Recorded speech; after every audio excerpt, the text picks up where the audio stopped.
All right, Denis, all yours.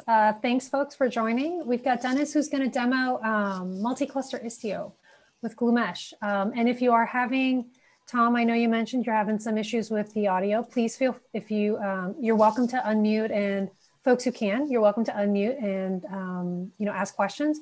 Otherwise, you can type them into the chat, and I'll also bring them up for you. Cool. Thanks, Betty. So let me go in presenter mode. Broadcasting from The Simpsons. So yeah, welcome everyone. So we are going to talk about Gloo Mesh and focus on multi-cluster service mesh operations.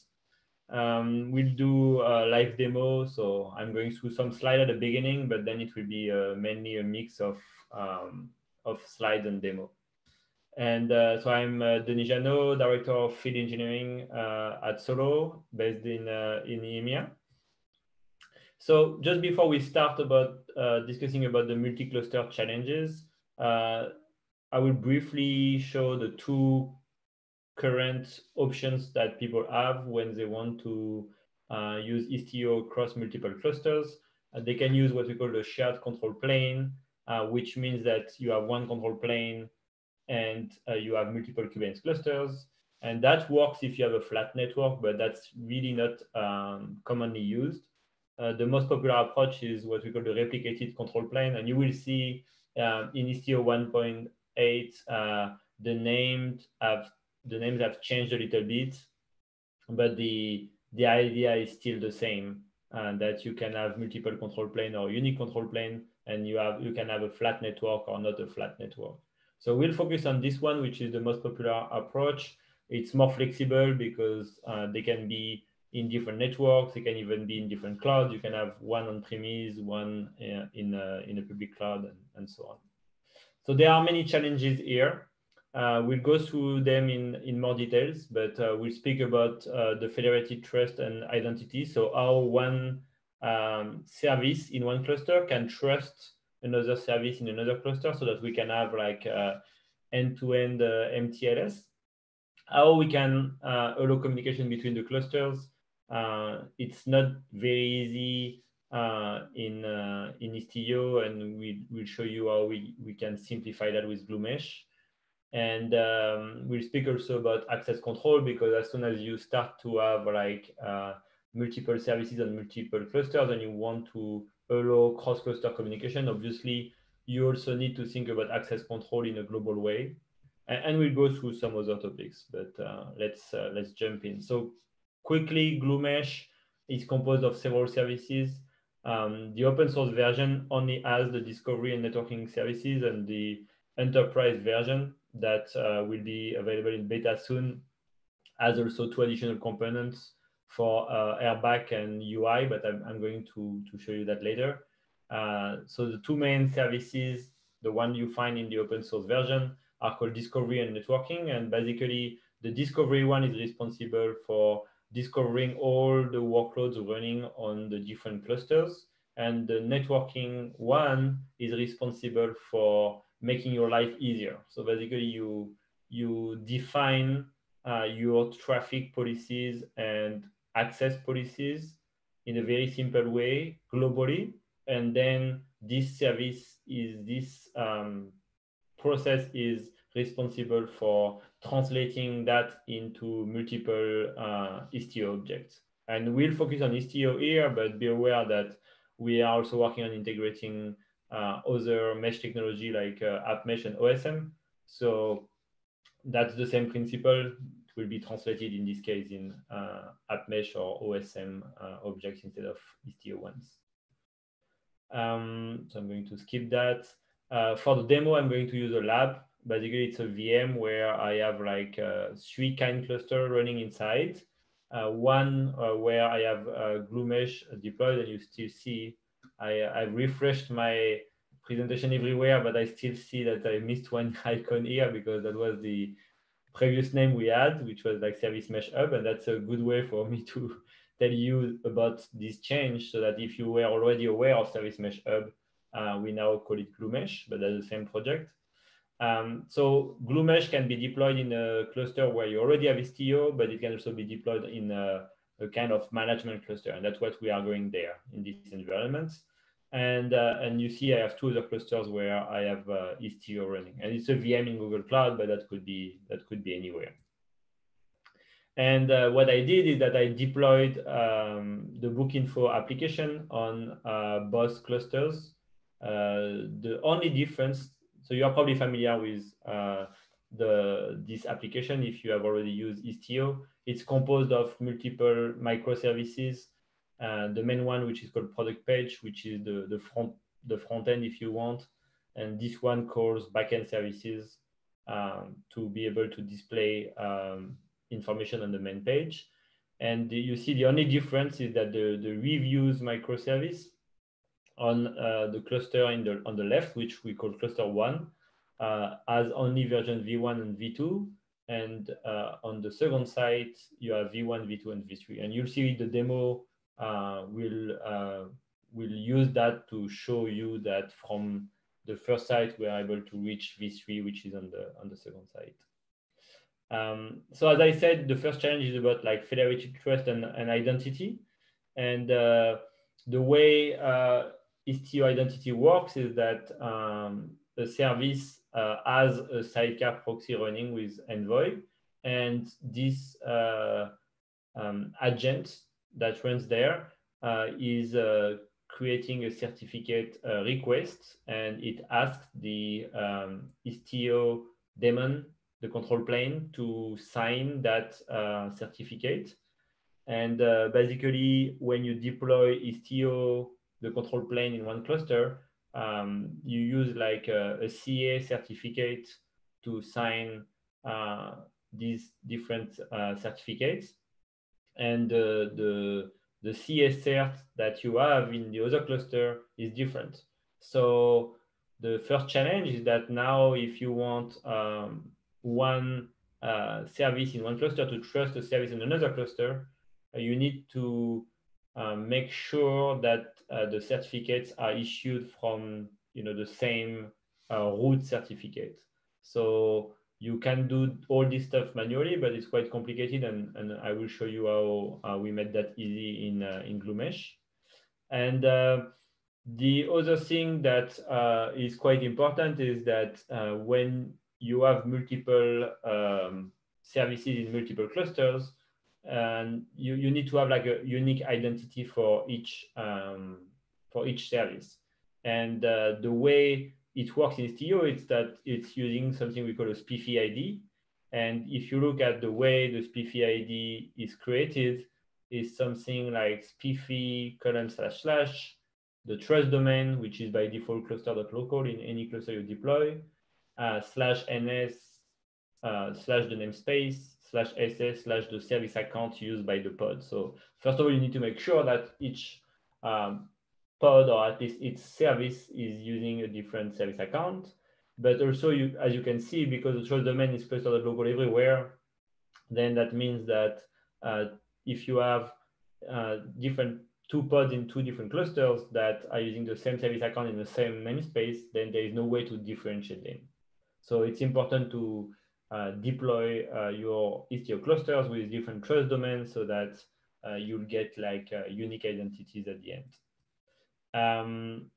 So we'll focus on this one, and basically, as I said, you will have like two control planes, and we have this notion of what we call a virtual mesh in Gloo Mesh, and you define the number of control plane you want to have in this virtual mesh. You just determine which mesh should be part of it, and when you do that, then Gloo Mesh will deploy a cert agent on these clusters, and will create a root cert that can be coming from your own certificate authority if you want.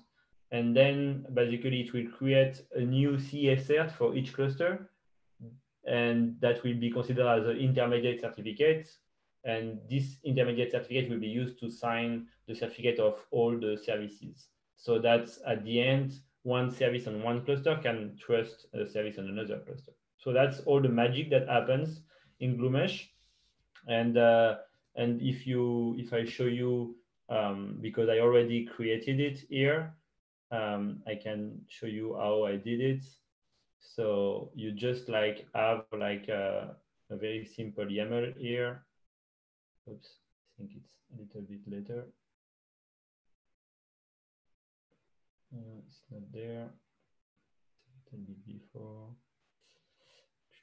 Yeah, it's here. So you see, I created a virtual mesh just specifying my two control planes here. I enabled access policies, and I will show you what it does after. And here I just asked to create or to generate a root cert, but as I said, it could come from your own certificate authority. So just doing that stuff, just creating this simple object allows you to have the identity federated. I'm not going to discuss about access control now, because you will see when we will go through multi-cluster traffic, we will have at some point an issue about the permissions, because by default, when you enable access control, you are not allowed to do anything, or no communications are allowed between microservices, even when they're in the same cluster. And I already created the local rules so that this service or the ingress gateway can talk to this service can talk to this service, and so on. But when we will go through the multi-cluster traffic, we'll see that some rules are missing, and we will get an access denied message, and we will fix the access control together at that time. So let's just like take a look at our application now. So you see here, the review is the version 1 here, because I don't have any stars.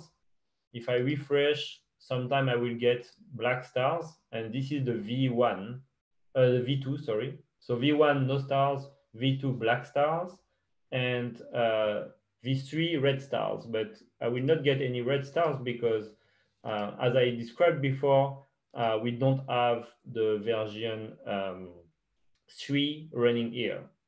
So let's say now I want, when the product page try to reach the reviews microservice, I want sometimes to go locally and sometimes to go on the remote cluster. If I want to do that in Istio without Gloo Mesh, I would need something like that. I would need to create like a virtual service where I describe what I want to do. Like, for example, here, I want to send like 75% of the requests to the service V3 on the remote cluster, and 15% on V1 on the local cluster, and 10% on V2 on the local cluster. And then I would need to have destination rules created to define the subsets here, so the different versions. Then I need a service entry for the service that reside on the other cluster, and indicating the IP of the Istio ingress gateway of the other cluster so that it can reach it. And on the second cluster, I would need also like an envoy filter so that I remove the suffix here. And after that, it becomes like a local request, and I still need destination rule for the subset, and so on. So it's quite complex just to make that simple communication happening. I will need to create multiple Istio objects. Instead of doing that with Gloo Mesh, we have this traffic policy abstraction. And you see, I can really simply describe here what I want to achieve. So when a request is sent to the reviews service on cluster 1, I want to have 75% of my request going to cluster 2 on the V3 of this service. And as I described before, like 15% locally on V1, and so on. So let me just apply that YAML here.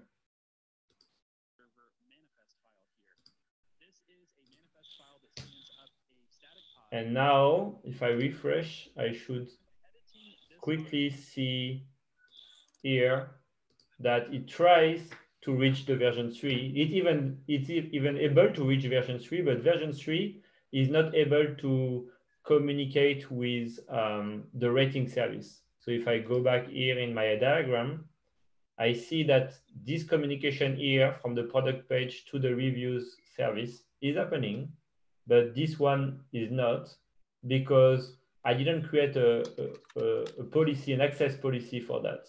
So as I said, we have two kinds of abstraction, the traffic policy for the traffic rules, and the access policies where we define which service can talk to which service.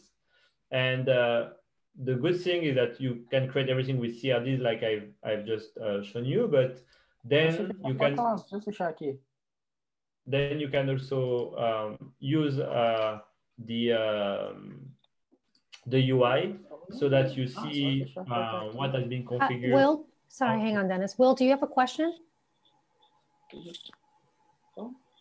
No, I think it was just background noise. I think you can just perhaps mute him. Thanks. So with this Gloo Mesh UI, you are able to see, as I said, I created my virtual mesh. You can see the different clusters. You can see the overall state. My virtual mesh is there. I have my 2 clusters, and I can see the different traffic targets and workloads are running and things like that.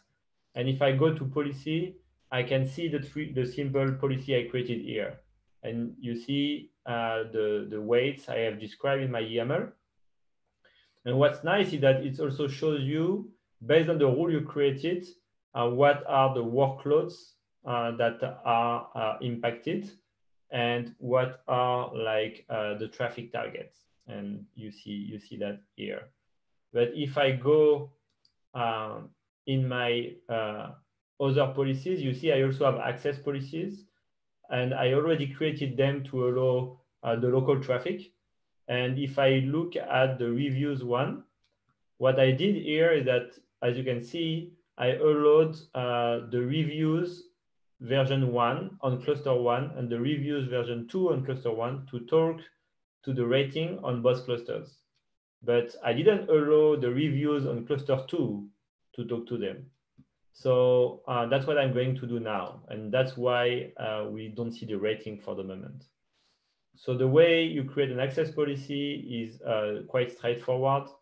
You just use you just describe the service accounts, and you see here I will indicate that I allow the service account of the reviews service on cluster 1 and the one on cluster 2 to access any pod with this label service equal rating.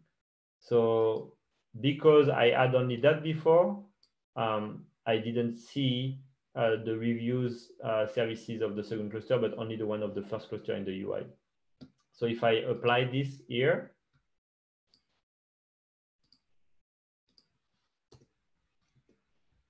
and then I can even check that in the UI here, you see now it has discovered, so Gloo Mesh is looking, okay, based on the rule that I have set, what are the workloads that are impacted? So what it shows you now is that it also impacts these 3 additional workloads, the 3 services on cluster 2. So now these services are also allowed to talk to the rating services. So if I go here and I refresh this page, I should see the red star. So that means that now I'm going to the second side for this service, and this service is also able to communicate with the rating service. So that's an example with what we call like multi-cluster traffic. But we'll go through another example, another use case. And before we do that, I will just delete my traffic policy to clean up everything. And what we are going to do here is quite similar, but here what we want is that we don't want to spread the traffic between local and remote. What we did before was more like if you want to do bursting, for example.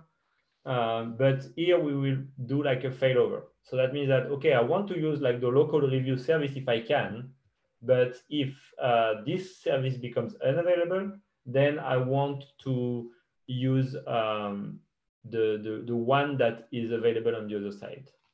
So to do that, we are going to use a traffic policy first, where we will define the outlier detection. So how we determine that a service is not available anymore. So that's also something you can do with the traffic policy.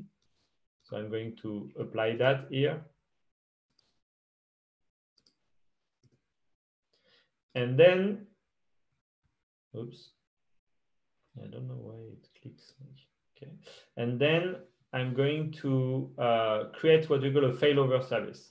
So a failover service, you describe that this review service, you create a new name, like it's like a highly available DNS name that that is backed by different services. So here I say, if I send a request to this new name, I will send the request to these services. And if the first one is not available, then it will go to the second one. And it determines that the first one is not available by this outlier detection that I described just before. So here, I'm just and Dennis, like, we have a question on that. Sure. From Tom. It said, he asks, if reviews did not exist in cluster 1, would traffic from product page in cluster 1 automatically route to cluster 2, not in a failover setting? In the case of the failover that we described now, right? Tom, I'm going to need you to text in the message.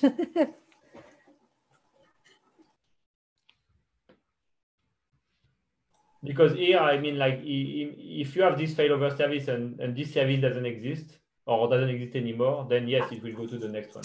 Yeah, so the question is around, is there cross-cluster service discovery? Yeah, yeah. And here, what you see is that I spoke about this new name that is kind of a highly available name. So it's like, if it's available locally, it goes locally. If it's not, then it will go to the remote site. That's one way you can do it. So you can say, now in my application, the product page, I will update the product page service so that instead of sending requests to reviews, it sends the request to reviews failover. And the application is now aware that it's highly available. But some cases, you don't want to modify your application. You want that to be really transparent. And you can do that with a traffic policy again, where what you just say is that for all the requests targeting the reviews service, I want to send them to the reviews failover service. So it becomes transparent for the application. The application is now having a highly available review service without even being aware of it. So again, I'm just going to create that.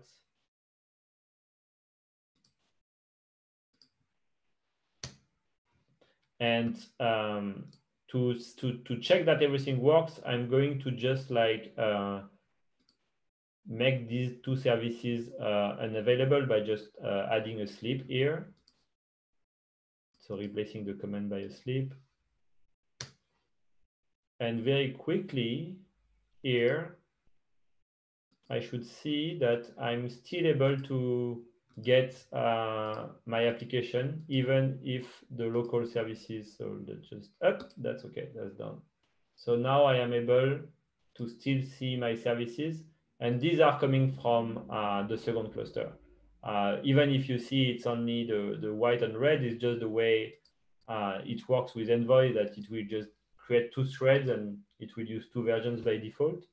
But we can check that it's on cluster 2, because if I go here on the logs and just check there, and if I refresh the page here, and I still have access to my application like we see, and then we see the access logs there that proves that it's handled by the second site. So again, let's just like clean up that by restarting our services. We will probably not wait for that, but here we have a description about all the Istio objects that are created by this failover service. We have a workshop where we cover all of these things. I really encourage you to go to our website, solo.io, and you'll see in the events page, we have like a workshop where we do all these things in details, and you have a lab and a lab environment, and you do all the steps by yourself. So yeah, I'm going quite fast on that, but just be aware that if I wait here for 2 minutes, then it will fall back automatically in the first site. And you can also see, the outlier detection that we discussed about before we created. You can also go in the mesh here, and you can see the failover that we have configured here, and we can see how we configured the failover and so on. So that's kind of it for the traffic and failover, multi-cluster traffic and failover. But I wanted to touch on another thing that we are adding in, we have in our enterprise version, which is about multi-cluster airbag. So before I show you how it works, I just want you to explain the idea behind it. So if you are familiar, or you are probably familiar with Kubernetes, you can use roles and role bindings to define who can do what in your cluster, but it's not really granular. You can say, okay, you can create this kind of resources, or you can delete this kind of resources, or stuff like that. But you cannot say how you want people to create these resources. You cannot say, I want this person to create I want to allow him to create a pod, but he cannot do that with this specific parameter. So the problem, if you look at you have two problems here. The first one is the one I just described, and the second one is now that we have this multi-cluster service mesh, we are able to create access policies to define which service can communicate with which service globally. But what we need now is that we need to define which user can create traffic policies and access policies in our environment. We don't want anyone to be able to create rules for any service in my entire environment. So the way we do that is that we've created something that we call Gloo Mesh Airbag. And the way this works, I'll show you that here, is that we are giving you like very fine-grained control about who can do what. And you see here, that's an example of a namespace admin role. So let me show you something before. Yeah, so by default, what we did is that if I go here and I take a look at my role binding with my current user. So let me do mgmt get role binding mesh. Let me do it bigger, probably it will be better. So you see I have an admin role binding. So if I look at it, I can see that I have like this admin role. And if I look at the admin role, then I will see that I can do everything, obviously. That's why it's called an admin role.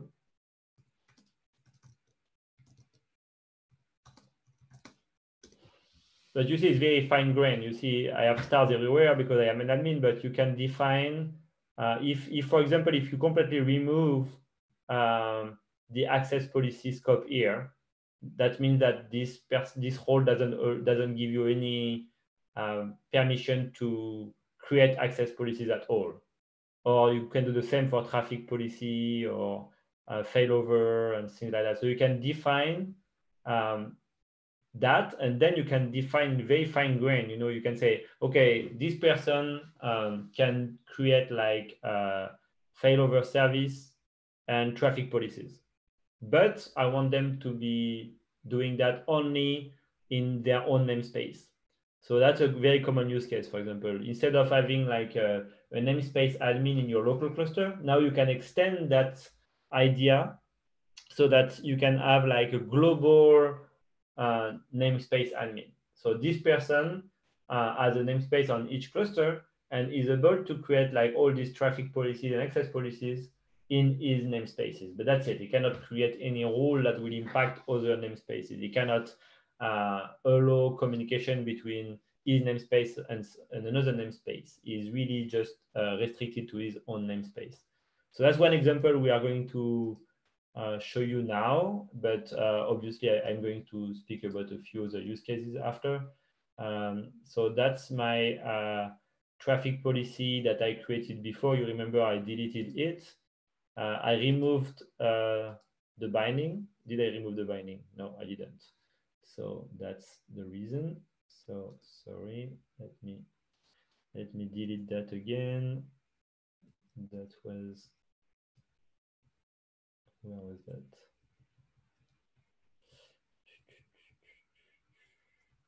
Just delete that one. Yes. So the first thing I need to do here is that I need to remove this whole binding so that I don't have permission anymore.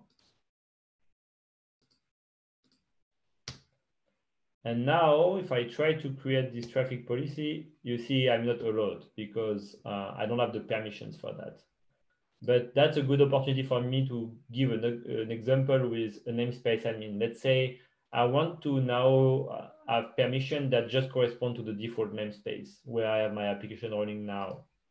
So I can go there, I can create this role, and then when the role is created, I can create a new binding.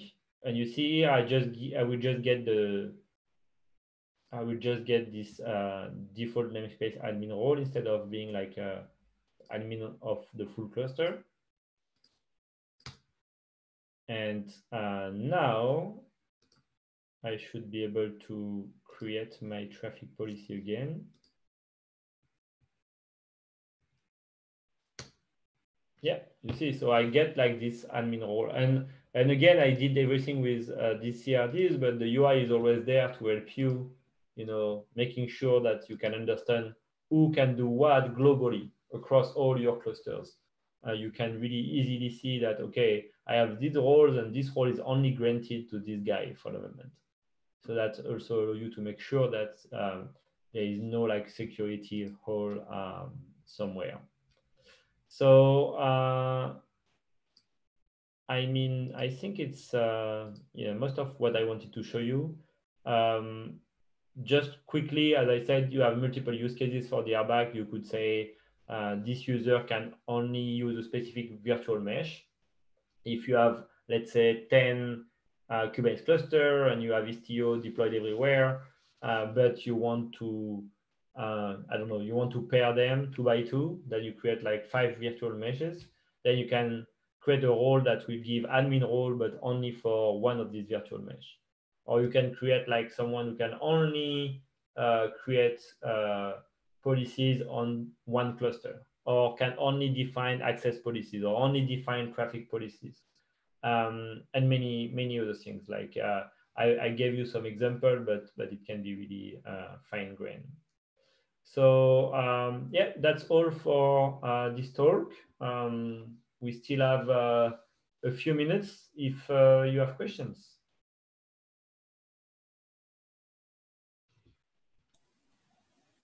Folks, you can unmute yourself if you have any questions, or type them in the chat, and then we can get them answered.